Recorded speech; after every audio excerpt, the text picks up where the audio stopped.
Got the kids This on our is street walking home Karen from with school. New Cleveland Radio, and it is time for What in the World with Paul Seaburn and his sidekick John DiNallo. And it is Tuesday, 3:30 p.m., our day to broadcast. So welcome Paul Seaburn and his funny stories that he's going to share with us today. Oh, there you go. Yeah, just set the bar too high, Karen. Funny story. Hey, Come on. that's what I do. Oh boy. Hey, everybody, it's me, Paul Seaburn, your host of What in the World, everybody's favorite weird news podcast. Real news, sometimes strange, always funny. That's our motto. We're here every week, as Karen said, at 3:30 on Tuesdays, except when we're not here at 3:30 on Tuesdays, then we're here on another day. But most of you are listening on your headphones, listen or ear pods, whatever those little things are called these days, somewhere in the future. So if you are in the future, you'll already know if the Guardians won tonight. So don't spoil it for us. Then you would know that. That's right, Paul. That's right. But anyway, so we're here every week with the strangest stories from around the world. If you came to us from Mysterious Universe, where I'm the editor and head writer, thank you so much for joining us from there. If you came to us from Facebook, my page, regular listeners know I like to test out some of our stories and the jokes on Facebook. Always a good place to go and see what we might be talking about. Thank you for joining us from there. If you're just old friends, thanks for joining us that way. If you're live, especially thank you for that, because we have had difficulties, to say the least, with getting our live broadcast up. So kudos to Karen for all the work she's done behind the scene. Very good. Very good. To the state, where we're at today. What state is that? It's Ohio, not any other state. We are in the Northeast Ohio area, for those of you who are interested and haven't heard before. John, point out Northeast Ohio on your globe over there. Happy to, Paul. Here's the United States of America, and there's the great state of Ohio just below Lake Erie. There you go. Way up at the top there. Yeah. Yeah. All right, so let's introduce some of those voices you're hearing in your ear. First one on your left ear is Karen Hale, our producer, co-host, media mogul at newclevelandradio.net, our platform. Check out newclevelandradio.net for all the great podcasts Karen has. If you need some coaching needs, check out Yes I Can Coaching with Karen. Great coaching services, and it's our sponsor, so it's always great to see what she has to offer. Our platform, I say that's our platform. We're available on all the major podcast places that you download your podcast from, and on YouTube. I always recommend going to YouTube because we have pictures that go along with our stories, and it's always fun to take a look at those as well. Don't worry, you can still listen in. That's we do it. Hopefully, we do a good job of explaining them and laughing and getting you in a good mood. So, speaking of good mood, the voice you hear in your right ear bud would be none other than my old bud, college buddy John DiNallo, host of What in the World of Sports with John DiNallo, our co-host, color commentator, all-around good guy. How you doing today, John? Hey, Paul, I'm doing great. Karen, doing great. Audience doing great. And I have my Cleveland Guardians gear on because the Guardians are making a push at the end of the season here to see if they might be able to make the playoffs. So stay tuned. They're a team that doesn't quit, and just keep an eye on them. On a roll. Okay. I hear whenever Cleveland plays the Kansas City Royals, who they're playing tonight, I hear from one of my old friends in Kansas City, who usually calls to rub it in, but not this week. Now, if you think you have it bad in Cleveland with the Browns losing and the Guardians having a hard time making it to the playoffs, he said, come to Kansas City, where the Kansas City Chiefs, the premier team of the NFL, lost this weekend, and the Kansas City Royals aren't doing much better. So, the grass is always greener on the field somewhere else. And is that an original quote by you, Paul? There you go. You can write that one down. That'll be in. Does anybody still use Bartlett's quotations anymore? Probably not. I have. Karen, do you have one of those books? I do, but it's in the other room, so I never even think about when I'm writing to use it. Yeah, you look them up on the internet. Yeah, I have. It's like the old-fashioned dictionaries. Which for you kids out there, dictionaries are books that you look up the meaning of words in. That's Yeah, right. the You have to internet. explain what a dictionary is, Paul. That's right. Exactly, John. Not only that, and I saved this for just sentimental reasons. Besides the Bartlett's quotation, I have a rhyming dictionary. Now, I haven't Oh. used that in years, but when I was working in radio, I used to write song parodies for morning zoo shows, and I swore by that. I wore it out. It was the binding is busted. It's held together with a rubber band. But that's what I found out, words that rhymed with the weird esoteric lyrics that rock stars use all the time. I haven't pulled it out in years. Like I said, I save it for sentimental reasons, but because I'm a sentimental kind of guy, Yes, and you are. you'll be able to tell that from some of the trivia that we have today. So, John, get ready. I've got some good. Okay, I'm trivia. getting ready, Paul. I'm getting ready. Okay, some sports too. Let's see. What do we have here? We got a Florida man. Oh, that's the all you need to know. A Florida man in pajamas that you don't want to mess with. Not the pajamas, the man. A nun. No, this is even better, John. A nun in Pittsburgh who you really don't want to mess with. Wait till you hear what she did. Okay. Wow. Yeah, robot rabbits and how Bugs Bunny dealt with them. I completely forgot that Bugs Bunny had a thing for robot rabbits. We're going to find out about that. A hot tub for real men in the Czech Republic. If you're real, even if you're not a real man, check this out. It's a funny story. Plus more odd news, world record, trivia. We got John's got a strange sport for us as always. Then at the end we play everybody's favorite weird news game, Bluff the co-host. So let's get right to it. Let's see. What was the first story? Oh, let's get our photos up here while I'm thinking about it. And I try to remember what the first story was here.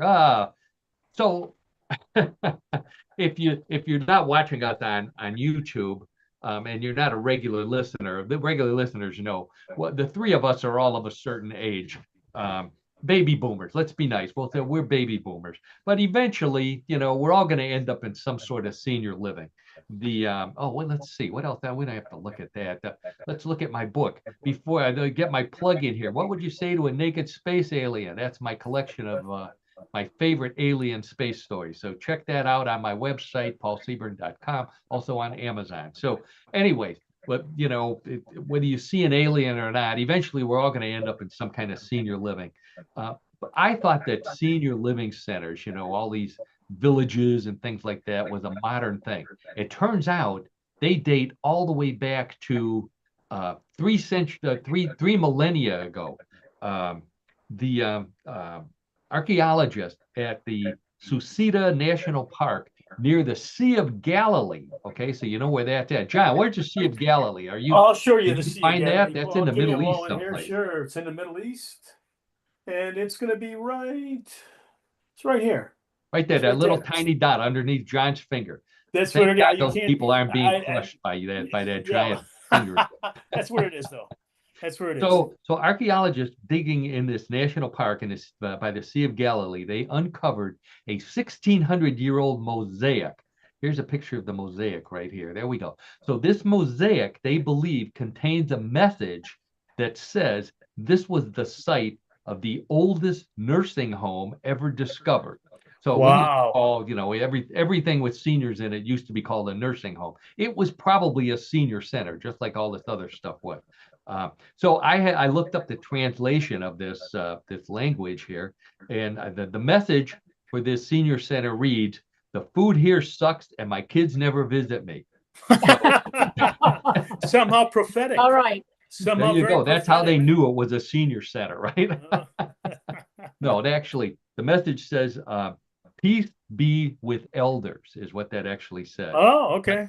But right next to this, right, in fact, it may have been right underneath it, they found another note from somebody on the staff who said, "The pay here sucks too." So oh, jeez. That's how they knew. Oh, That's how they knew. It appears that the site next door was a traditional senior village associated with this place, because the mosaic there, they had a mosaic that they found there, and that one said pickleball at noon. So who knew? Even that far back. Even that far back. Who knew they were playing? They were probably playing with real pickles, John. Something like that, right? Yeah, yeah. And the chariots, you knew it was a senior village because the chariots were smaller and they went a whole lot slower than regular chariots. I think they Yeah, had right. little old ponies that pulled them. Oh, yeah. So this was on the south side of the Sea of Galilee. Huh. So they said that's because the residents only went there for the winter, and then when it was when it There's a was reason done, for everything, Paul and Karen. they There's a went to the reason for north side. everything. That's right, John. And you know, also this was a resort area. They said that John the Baptist had a booth down there at the Sea of Galilee. Oh, wow. Yeah, where he did, baptisms, 25, 24. What would be, I don't even know what kind of money they would use. I was about to say yentals, but that's not money, is it, Karen? No. No, boy, I don't know. I'm lost on that one. Well, okay. So they must have had a beach there too, because there was a sign on that they found over there that said, "Don't pee in the Sea of Galilee." So that's okay. So am I going to hell yet after all those jokes? I don't think No, so. you're fine. All right, so let's go to Florida and visit Florida Man. So Florida, this is good. Cape Coral. Do you know where that is, John? Cape You know, Coral? I do know it's not far from actually where we have a place in Florida. Yes, Cape Coral's kind of more in the center. So that's on more the Gulf side. It's on the Gulf side, but more Gulf towards side, the center okay. part of the state, So what, right? you better And pay for all, attention for all to of you this who then. want to know, wait a minute, Yeah. here's Florida. I have to show people where There Florida you is. go. Okay, So so this is news for you. Cape Coral Police Department responded to a burglary in process at a home, and they found that the suspect had already been apprehended by a neighbor of the place being burgled, wearing Batman pajamas. Here's a picture of him again. Yeah, Oh wearing my God. Batman pajamas. There he is. The police are saluting him, for being a responsible citizen and stopping a burglary in his Batman pajamas. Wow. it's all good. It's all good. That whole story is He- all good, right? I mean, They there's nothing interviewed him. bad They about said it. he almost didn't make it out in time because he tripped over his bat belt while he was pulling his pajama Oh, bottoms on. oh. Good thing he wasn't wearing his Invisible Man pajamas, because that would have been a little more embarrassing. Yes. That would have been. Yep. And we That wouldn't have been definitely able would to have show been. the picture, right, Karen? Yep. You got it. So Oh, while boy. all these people are waiting for the cops, including Batman and the thug, he said he made the burglar walk around like Penguin, so just to punish him. So, Sean, a grown man in Batman pajamas. Well, Have you ever heard of this? I'll tell you what, it's odd, clearly, but you have to think that Batman has been in the American culture since the mid 1960s when it was the Oh, Batman show was on television. right, And right. so you have people that go back, baby boomers like us and what have you. And then you got to think of all the Batman series. I mean, the Batman Movies, franchises yeah, out there, yeah. right? How many famous actors have played Batman? I mean, he's really in our culture. Now, Yeah. Nick Chubb, former Cleveland Brown, right? Oh, I yeah. mean, here's a grown man, and Batman was his idol or was his hero. So Oh, don't tell me he has Batman pajamas. He just I might. don't that only he knows that himself, or the people that he lives with. So I can't make a comment that way. But Well, yeah, it's a little bit odd for sure for this guy. I would say, yeah, if this guy's wearing Batman pajamas, I'm going to say he's single. I'm going to guess. So he's obviously available, ladies, if you go for guys in Batman pajamas. Oh, yeah, right. So, I mean, I thought it was scary that Batman pajamas come in adult sizes. That tells us something about the Oh, culture. that's another thing. John That's points a good out. point. Yeah. Yeah, right. Oh, Could be boy. worse. Could have been worse. He could have been dressed as the Flash. And then, Oh, right. Yeah. no, not Oh, that my. kind of Flash. Get your mind. No, I didn't out of think there. so. I didn't think so. Okay. So, John, while we're in Florida, here's another Florida story for you. So, Okay. this is the South Florida Water Management District is luring pythons. Now, I've heard pythons are all over Florida. So Yes. South Florida, luring pythons out of their hiding places in the Everglades with robotic rabbits. That's right. They make rabbits robotic rabbits. They look kind of there's a picture of them. They look kind of like rabbits. I guess for animals or for pythons, they must not have a good vision. Who needs it? When you're 20 feet long and you weigh 500 pounds, you don't need good vision. Yeah. Right. You're going to scare some people away with that for sure. So what they do is they're programmed to emit heat like regular rabbits. They send out a signal. So when the snake approaches, that's how it knows from this heat. And then the hunters, they send a signal to hunters, and so that the hunters know that a snake is coming in, and they come in and they capture it or kill it or whatever it is they do to it.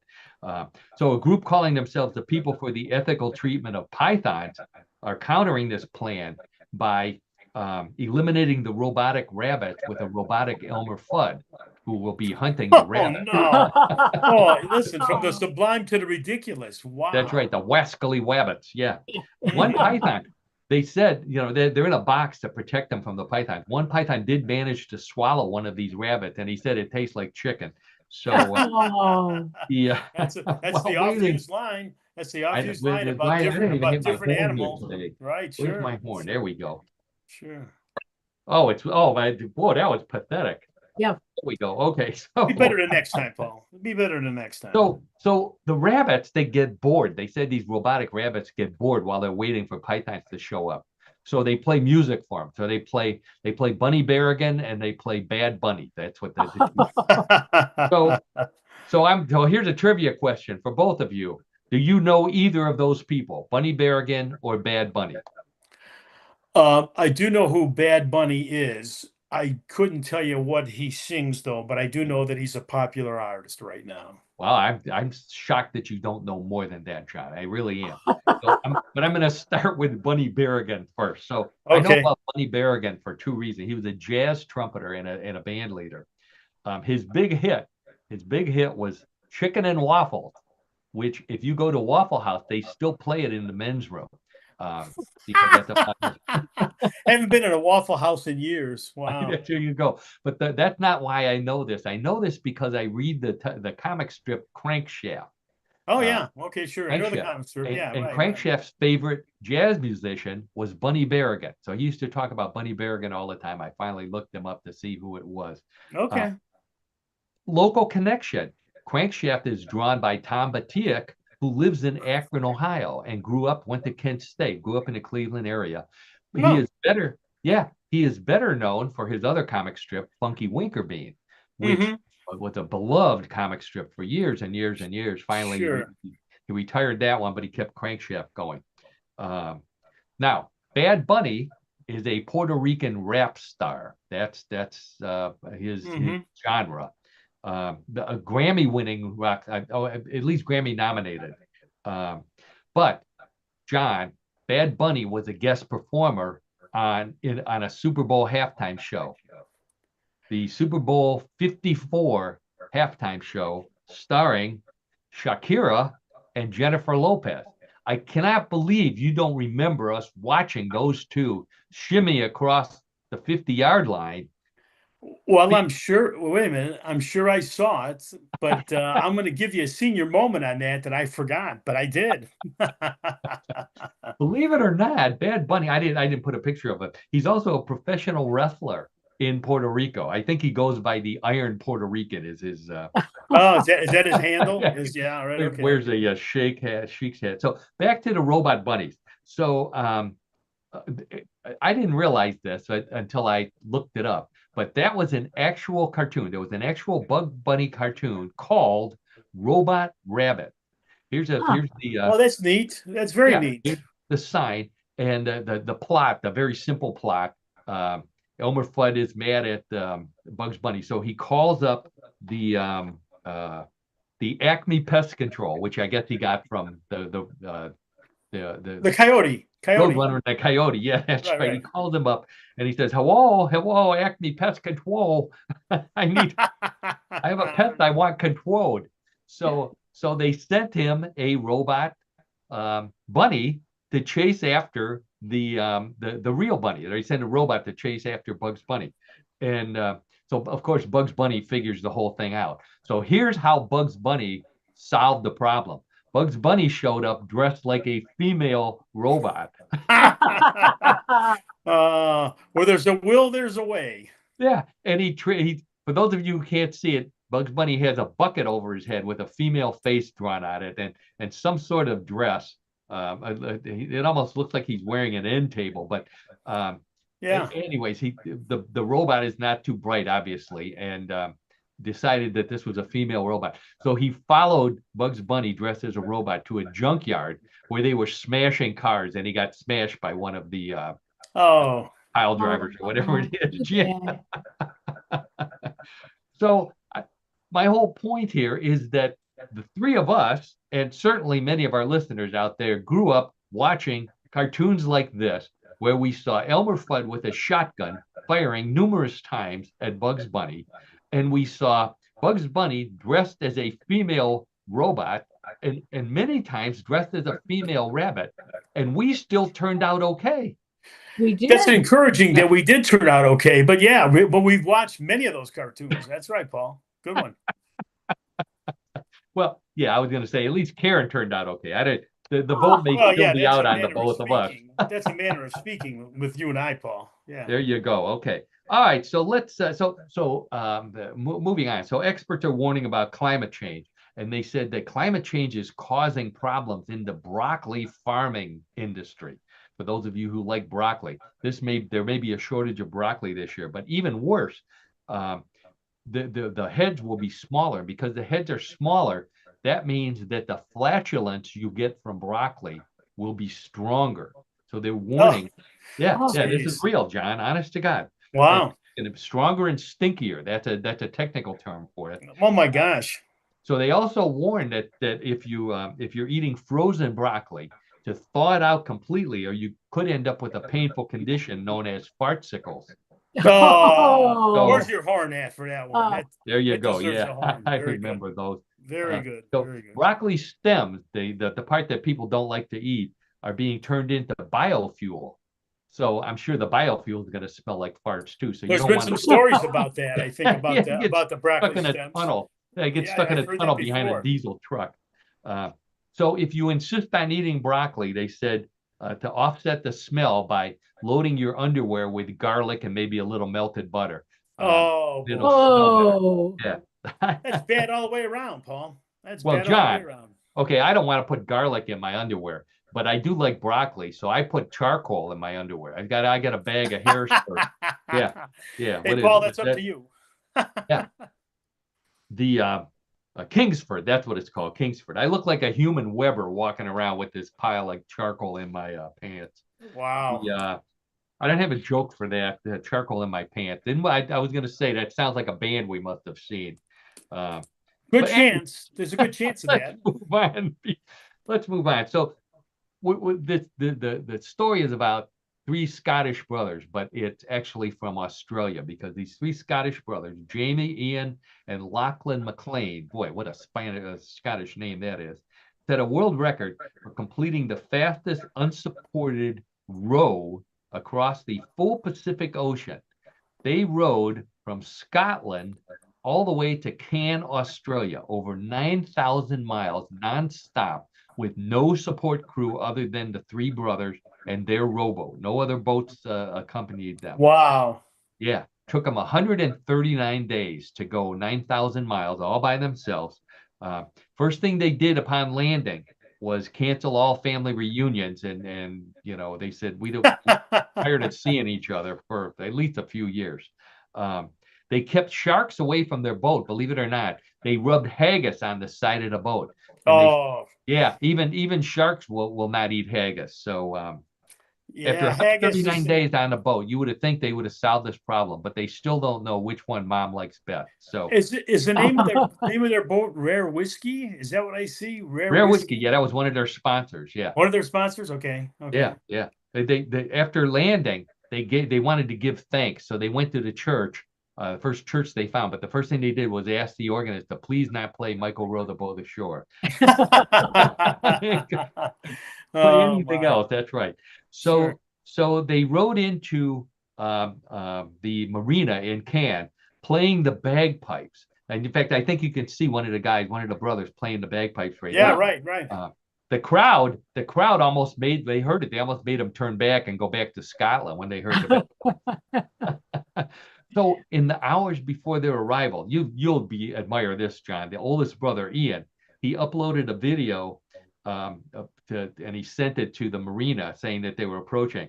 And he sent a message: "Do you have pizza and beer? I repeat, do you have pizza and beer?" Over.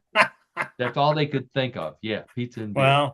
Well, those are good wants right there. I think Boy, I'll tell you what, after being on that far, 9,000 miles, I'd be 9,000 looking miles. I'd be It's a looking good for that thing. as well. Yeah. Yeah, yeah. So they were raising money for charity to promote clean water. That's what it says on the bottle. Oh, okay. Clean water. Yeah. They almost got kicked out when Ian fell overboard and he hadn't showered for 1,000 days. And they said, "Oh, you're not promoting clean water anymore." So, Oh, wow. so while we're on the subject of boats, this is a boating. We haven't had too many boating stories lately. So a brand new luxury yacht worth $1 million and filled with a crew and passenger. So it's on its maiden voyage, sank off the coast of Turkey just 15 minutes after it left the dock. Here it is. It's already leaning. This is from the pier. Wow. Barely made it out into the water, and it's already Wow. it eventually flipped completely over. Luckily, so they put this picture was on the media everywhere, and one of the things that someone responded with, "Oh, the humanity," which came from Elon Musk, who was talking about the boat, not the people on board. Poor Elon. Poor I get Elon. Yeah, that's right. I get emails saying Elon Musk is telling me not to pay my electric bill. So not that I follow that, but Oh yeah, it's yeah. I wouldn't I mean, follow. I wouldn't follow Elon Musk anyplace. Uh, no poor one was Elon. injured. They said no one was injured, but the shipbuilder, he said he had a Titanic headache. Uh, Oh, oh yeah, I know. I'm sorry. it's The okay. boat was named the Dolce Vento, which apparently is Italian for sweet sign that you're too rich. Dolce.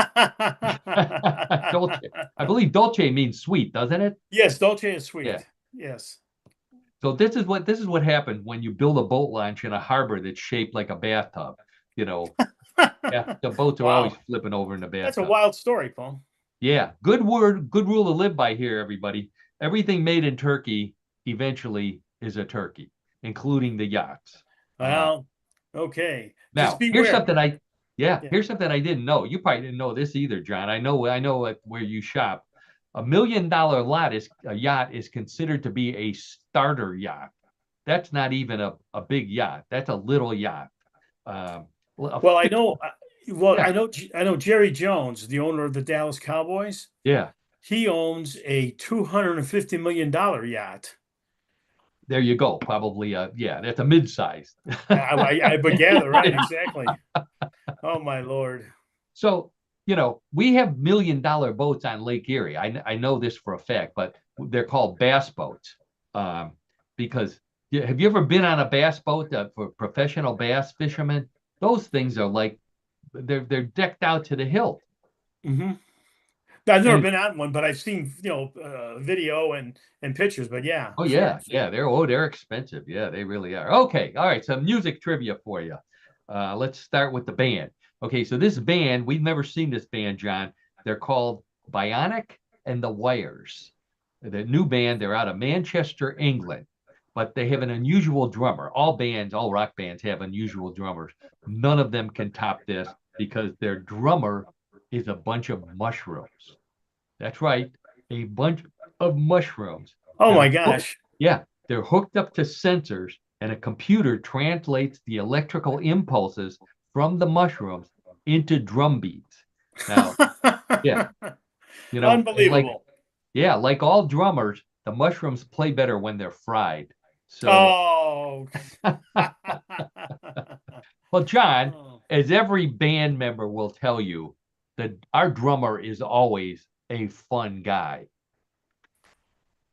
Fun guy. Get it. I get it. Right. I'm right on it.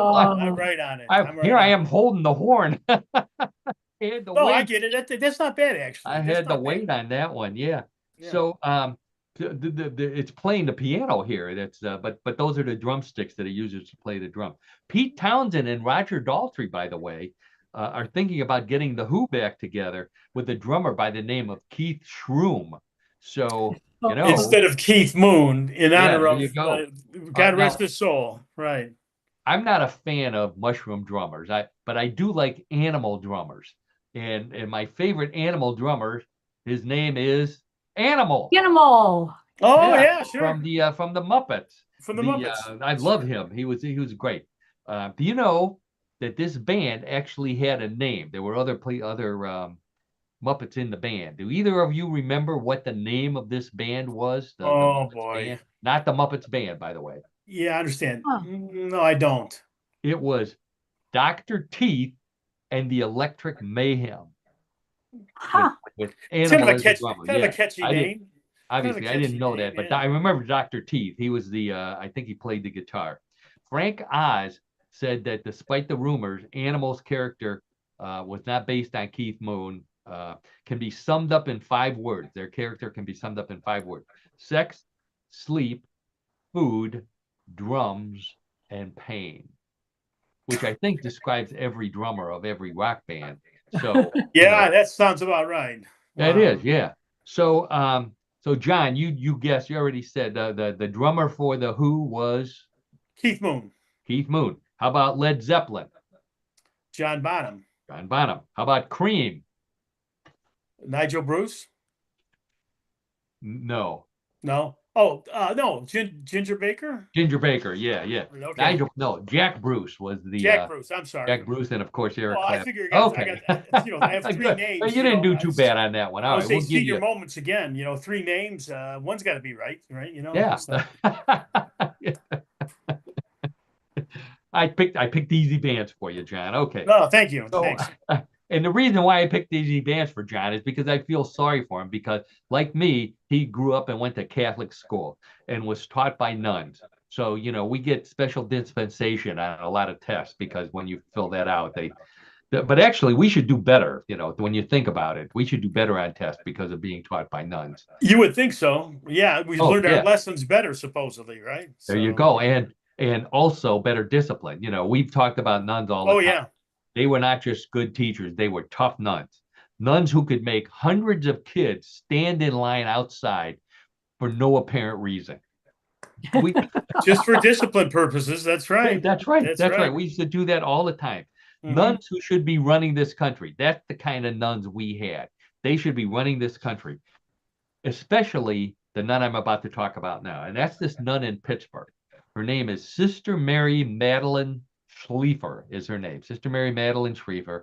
She chased down a credit card thief who had threatened to shoot her at the religious goods store that she operates for her order.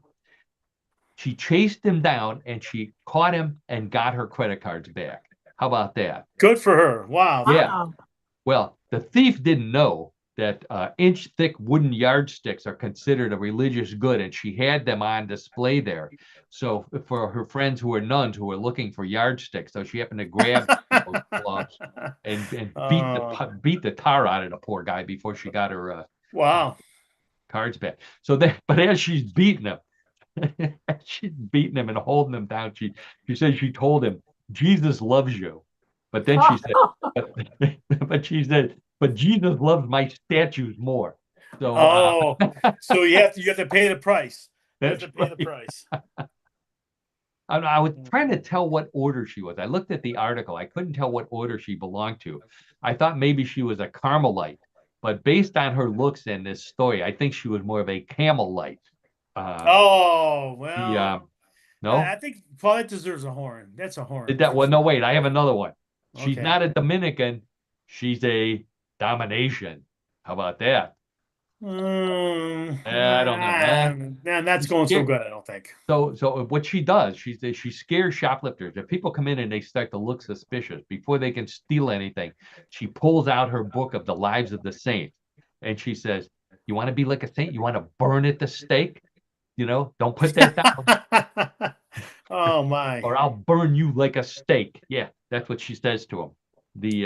That's a direct quote, by the way. Okay, so here's one for anybody with kids. Gabriel Wall of New Zealand broke the Guinness World Record for the fastest 100 meters running barefoot. Get ready for this, on Lego blocks. Oh, 100 meters of Lego blocks. And Whoa. not one or it two, hurts. but a lane full of Lego blocks. This lady ran barefoot 328 feet in 24 seconds. 24 seconds.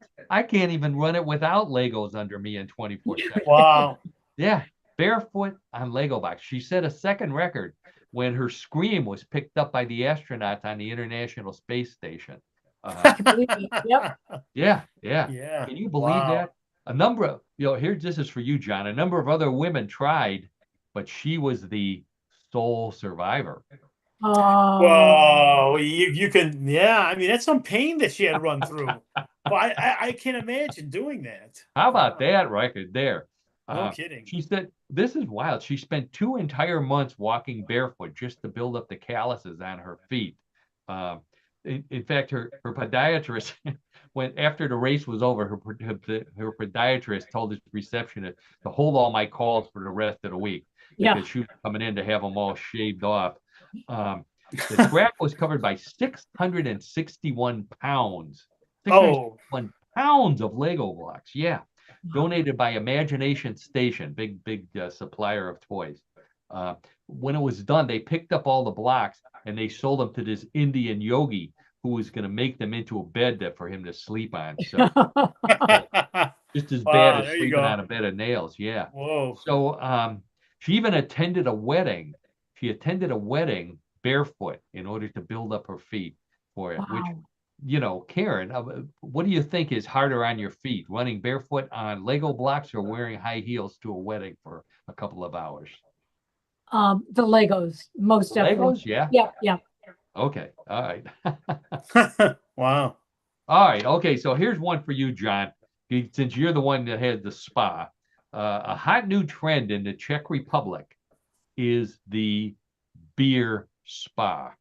That's right, a beer spa where you can relax in a wooden whirlpool tub filled with premium Czech beer. But wait, there's more. Then you can dry off on a wheat straw bed while drinking more beer and eating beer bread. The complete beer experience. I've never heard of such a thing, but that's a great way that you described it. It sounds like a great beer experience. Wow. Yeah. End to end on that one. Wow. They said for most people who are in the tubs, the ale isn't the only thing that's pale. Leave that one alone. Leave that one alone. There we go. Yeah. These are the only spots that don't have to drain the whirlpool. It seems like when people get out, they have to fill it up again. So what they could possibly be doing, I don't know. Look at the spigot on the wall, by the way. I thought that was kind of cool. Leave that to everyone's imagination, Paul. Yeah. Well, and he's covered with foam, by the way. So if anybody wants to look at this picture of this guy in a beer tub, the manager of the place, they interviewed him, and he says he always makes a point of asking the customers to be more specific when they say they want to get into a tub with a bud. So, yeah. Well, there's John, all kind of things. I know the answer to whether your wife would approve of it, but would you don't even know. Filling up your hot tub with some beer? No, that's a foregone conclusion. That never happened. I'll just tell you right now. I wonder how much beer that is. I didn't the article. Yeah, really. You know what? That's quite a bit. I mean, when you think about it, and it's really a small tub when it comes to that. I mean, by comparison, I mean, right? I mean, it's compared to yours, yeah. Well, you have the luxury. You have the yacht of tubs. So no. We're actually middle of the road. We don't have the deluxe with seating 8. We have a middle of the road one. That's right. That's right. With an outboard motor to stir it up for you. Oh my! What's the? Wow, there was a. I'm sorry, I'm going off track here. I was trying to remember the name of the famous outboard motor company that everybody used to use. Johnson or Mercury Marine. That it probably, Johnson, yeah. Or Johnson. I'll take both of those answers for you, John. Okay, sure. Thanks. All right. All right. Well, I believe, yeah, boy, we zipped through those stories pretty fast there. Let's see. I didn't skip any. No, I have all the photos there. We should be coming up to What in the World of Sports, if I'm not. Yeah, there we go. Okay. What in the World of Sports with John DiNallo.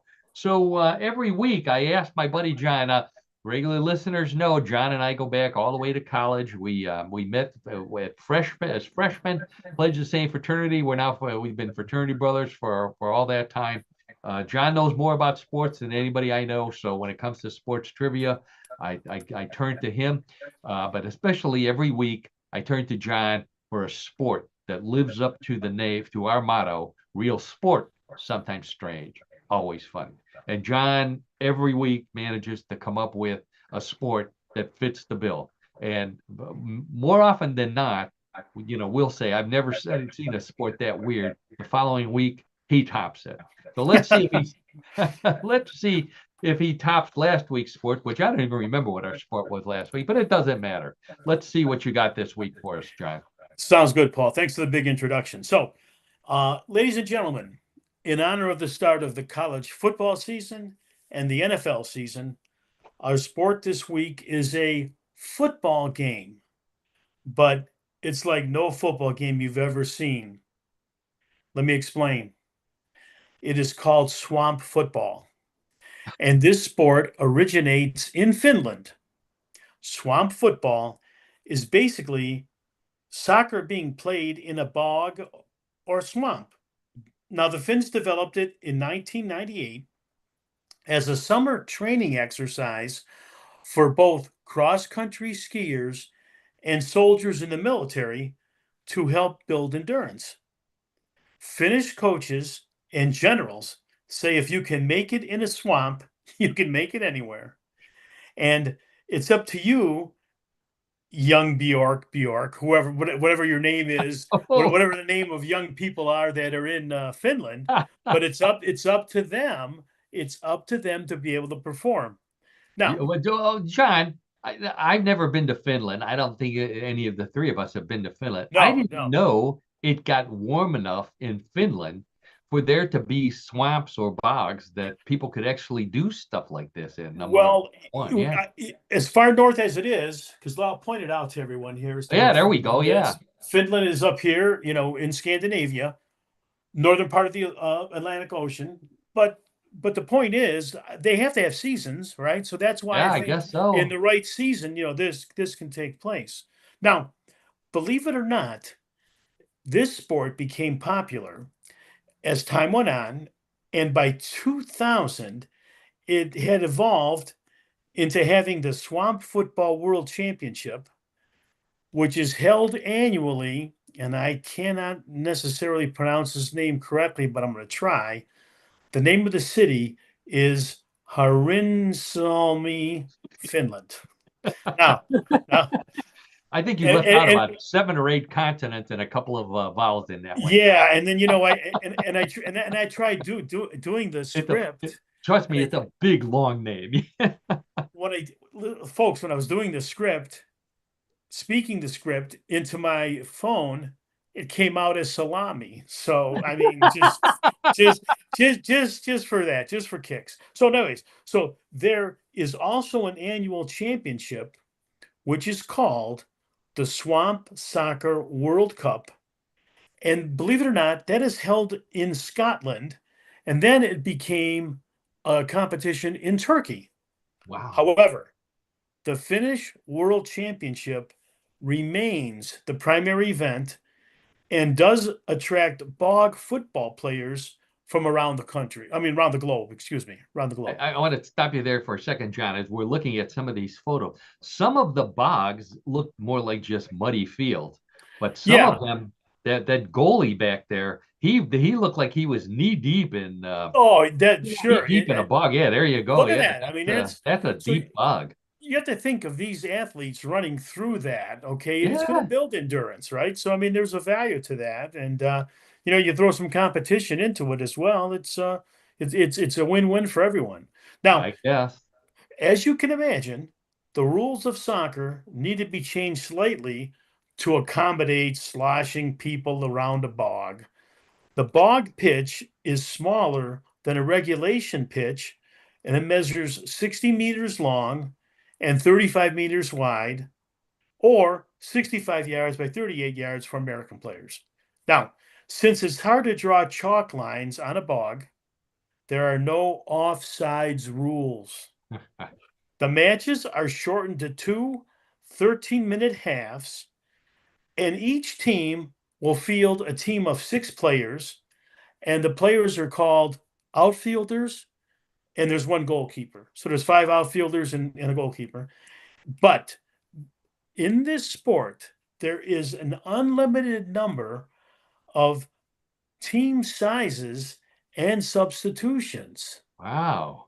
So if talking about just bringing a ringer, so to speak, you could probably beat the team with 1 ringer if you bring 2 ringers, or because there's a limited number, like I say here again, Hey, bring unlimited squad size. a So whole town do full. your planning to win the competition. Yeah. Now, I'll tell you if what, you, John, we have a photo here of some ladies who are bog oh yeah, sure, there's lady players. So competition, it's sure. obviously a popular Yeah. sport among both sexes, probably all ages. And Oh, you I did, think- yes, yes. You have various divisions and so forth too. In I thought terms there of were other based things on to age. do in Finland besides run around in a swamp, but apparently not. Well, So, you got to make your own recreation wherever you're at. I Right? guess so. All right, so So keep going. I'm sorry. no problem. So if you're wondering how many people are crazy enough to play swamp football, the 2025 championship was just held in July, and as we just made reference to this,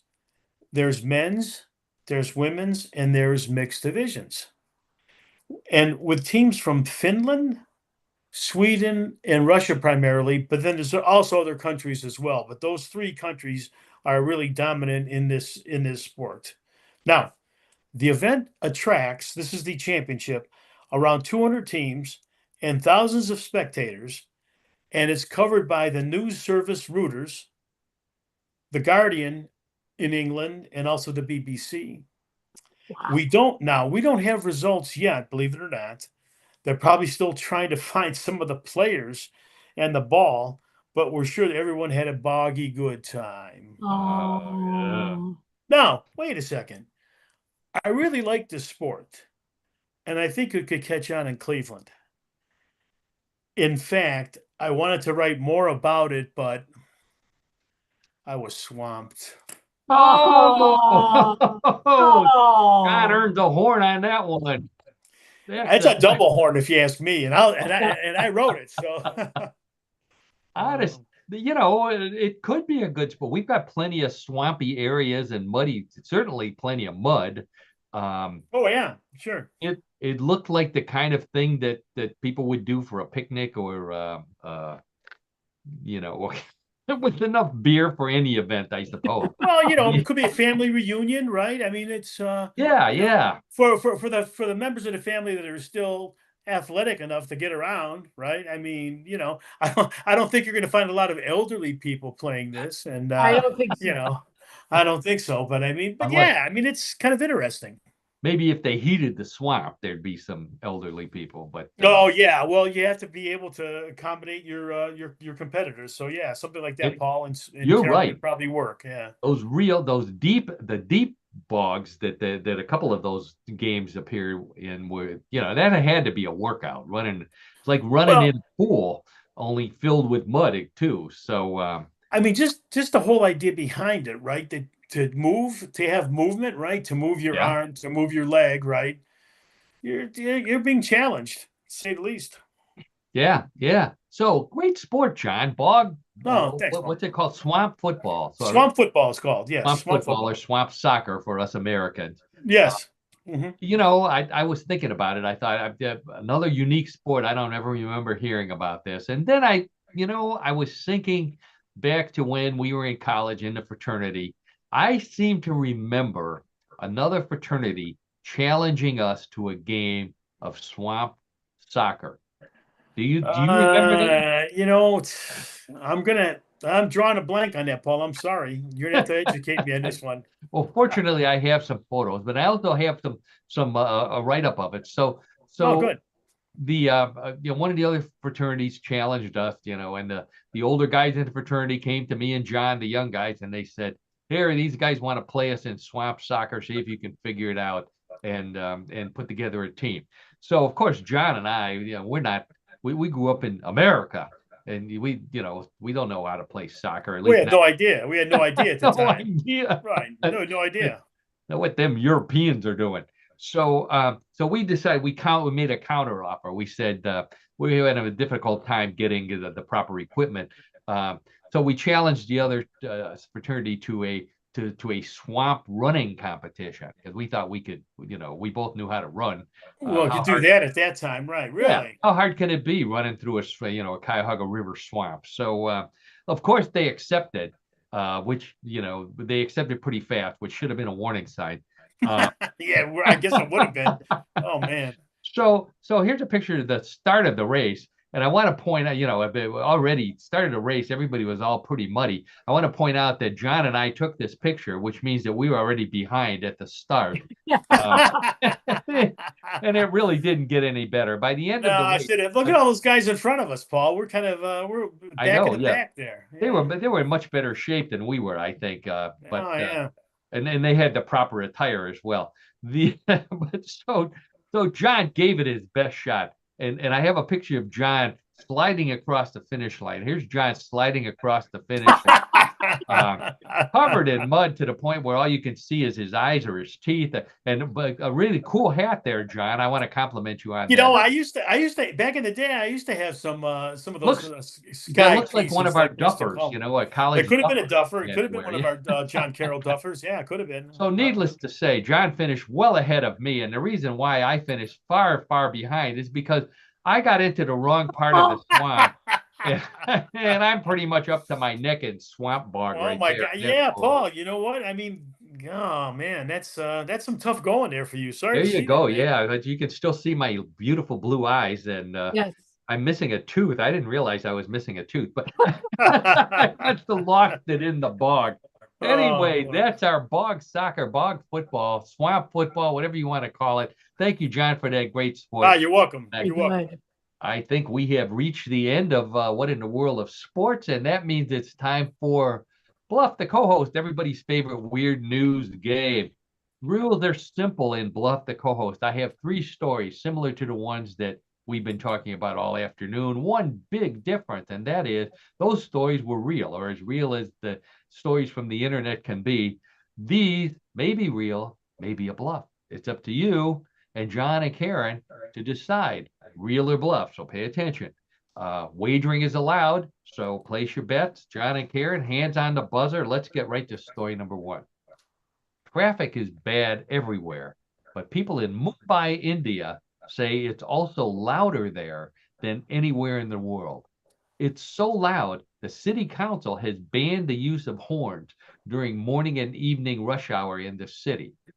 While that seemed like a good idea at the time, some frustrated drivers figured out a way to get around the problem by keeping animals in their car and forcing them to honk, bleat, bark, and make other noises in heavy traffic.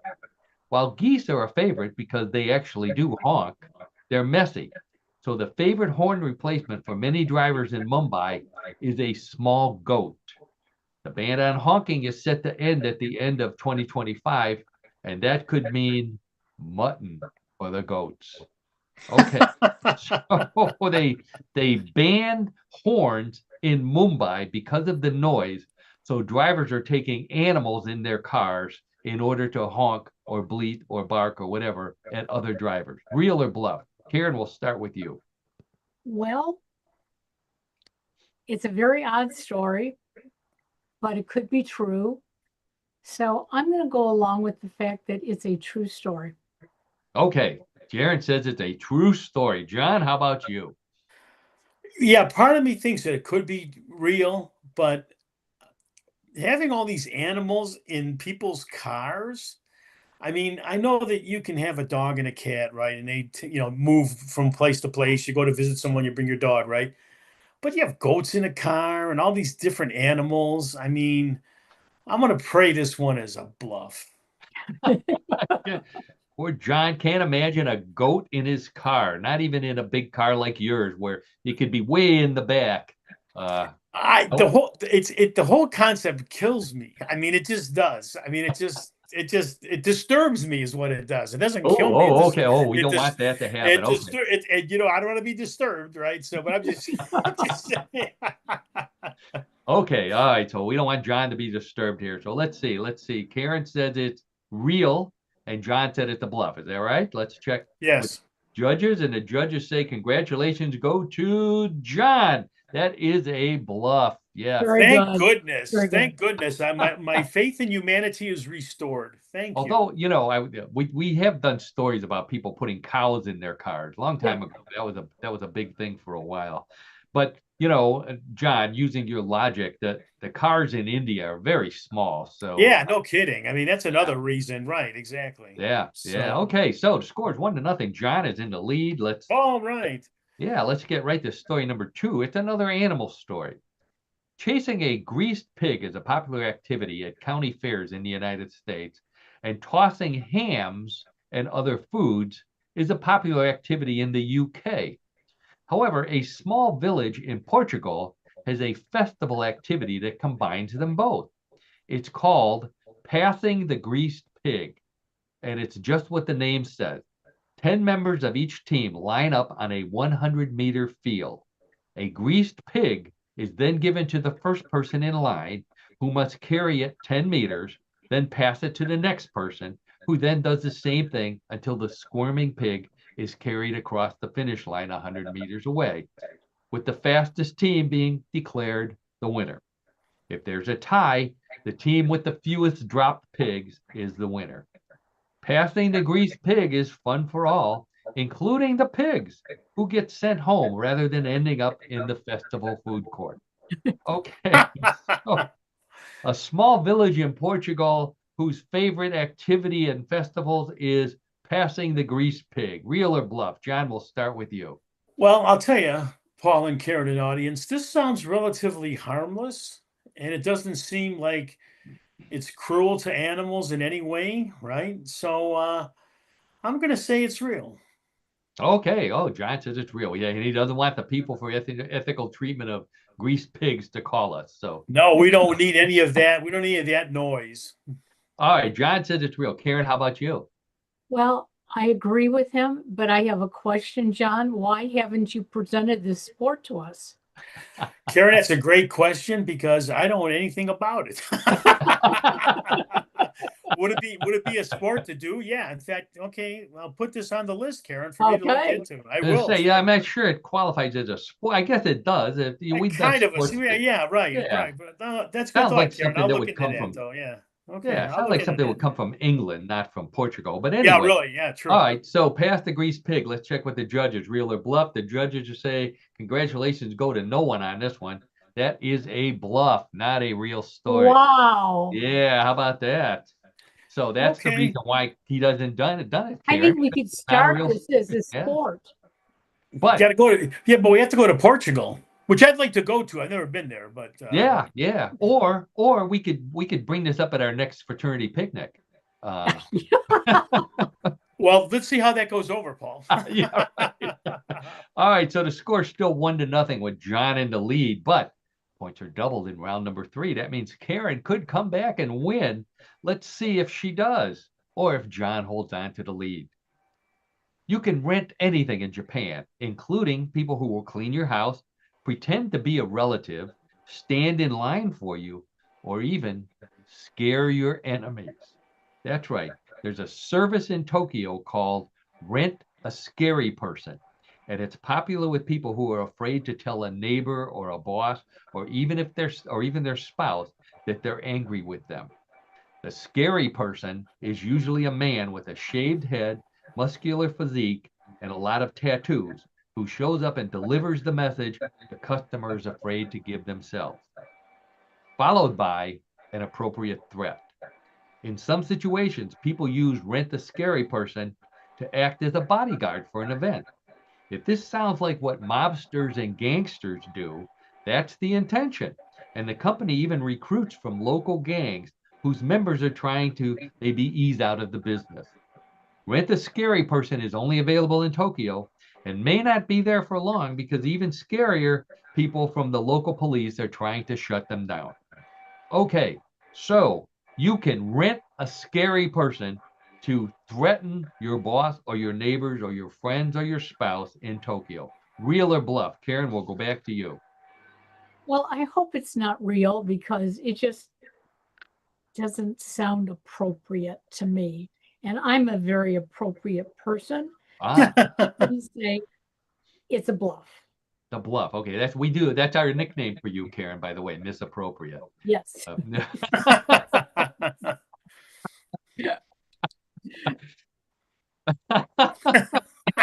You walked into that one, didn't you? I did. Yeah. Okay, so Karen says it's a bluff, John. She hopes it's a bluff. John, how about you? Well, I'll tell you, the more I think of it, nothing surprises me anymore. And even though the local authorities are looking into it, I could see that there could be a market for this kind of person to do this. So I'm going to say it's real. Oh, John says it's real. John, that description is almost you. Shaved head, tattoos, and tattoos. muscular. Yeah. Paul, you got the wrong guy in this one. I mean, Rent a scary person. Let's see. I have this way. John says it's a real story. Karen says it's a bluff. Right. Check with the judges, and the judges say, "Holy smoke, it's a real story." Congratulations, go to John.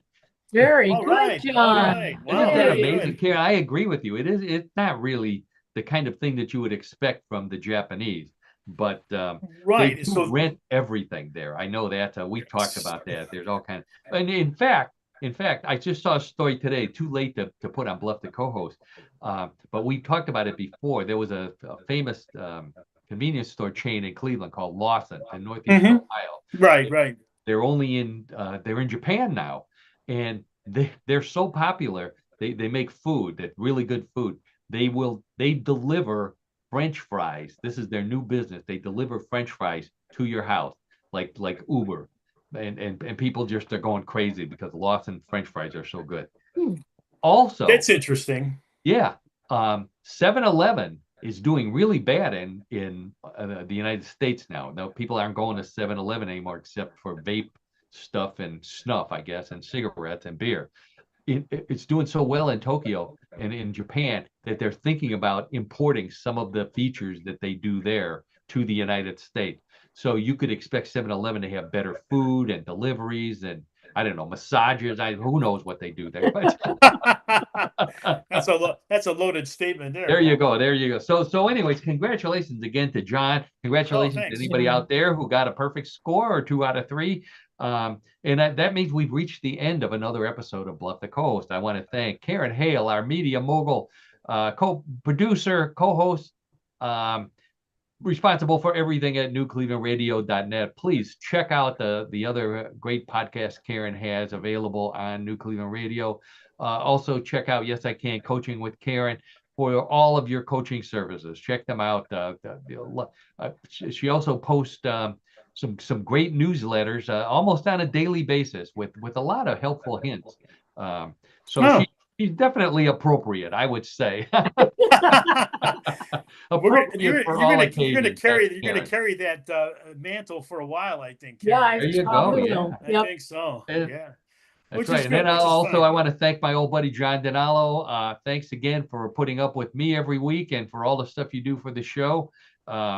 Hopefully we'll see a couple of winners by the time we get back together again next week. Yeah, let's be, if you're a Cleveland fan, let's be supporting and let's be pulling for the Guardians, right? They're making a strong push here, and like I said again, they had their streaks where they're up and down, but the team will give you a good effort, and I think typically every night you see the team's playing hard. So if you're interested in those kind of things, it might be worth to continue to back them, and let's hope that they can advance.